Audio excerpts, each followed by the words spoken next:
Hi and welcome.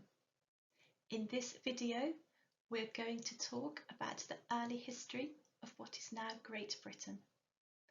This is not intended to be an in-depth university level lecture. It is more of a general overview to help those of you studying for the Life in the UK test.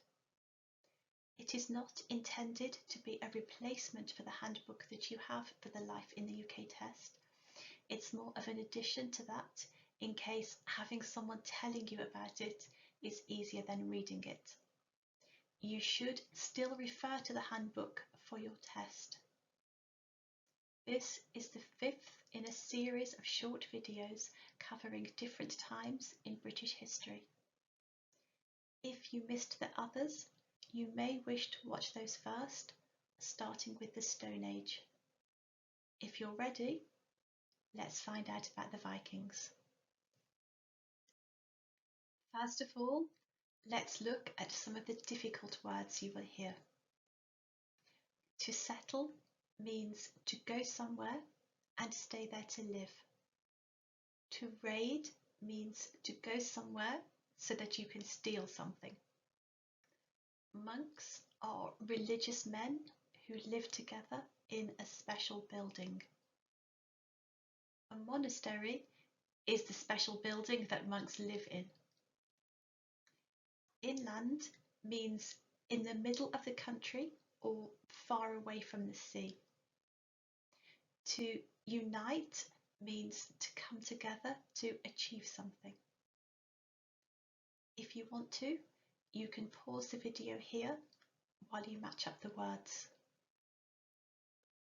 And here are the answers.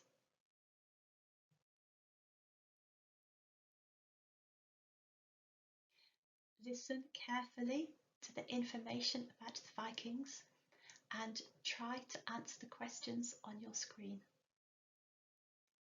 The Vikings first came to Britain in 793 CE, not to settle, but to steal and to take slaves.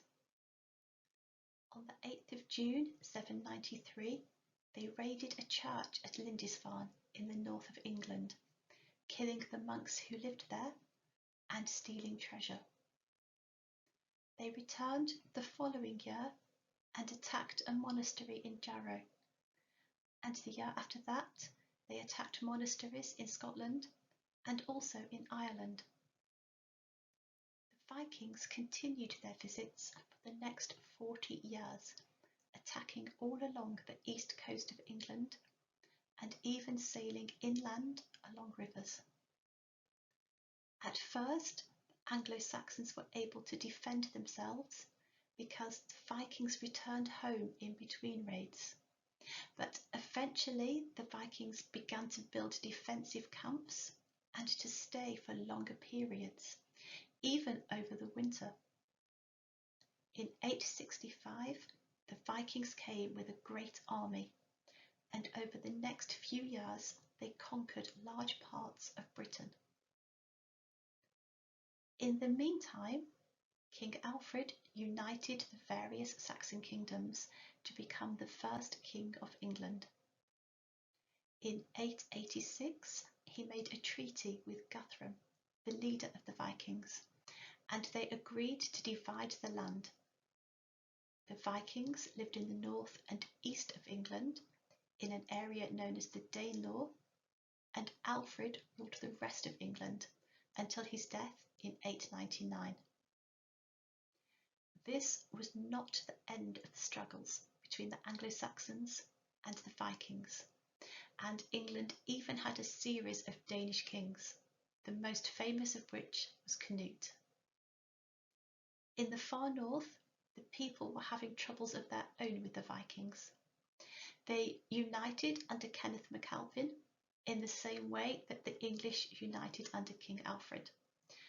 Unfortunately, very little is known about this Scottish king.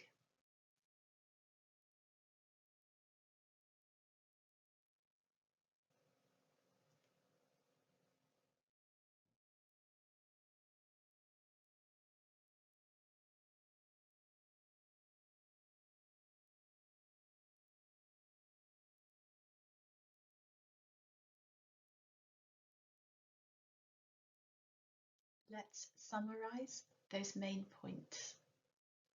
The Vikings first came in 789 CE. At first, they came to steal treasure and take slaves, but later they settled here. The Anglo-Saxon kingdoms all came together under one ruler, Alfred the Great. The people in the north came together under one leader, Kenneth MacAlpin, and this area started to be known as Scotland. England was split into two parts. The Vikings lived in the north and east, and this area was known as the Danelaw. Anglo-Saxons lived in the other part.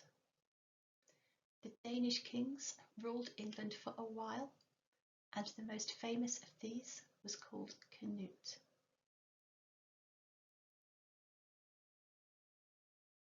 I hope you found that useful. You may wish to listen again, but if you feel confident, look out for the next video where we'll talk about the Normans. I look forward to welcoming you back very soon.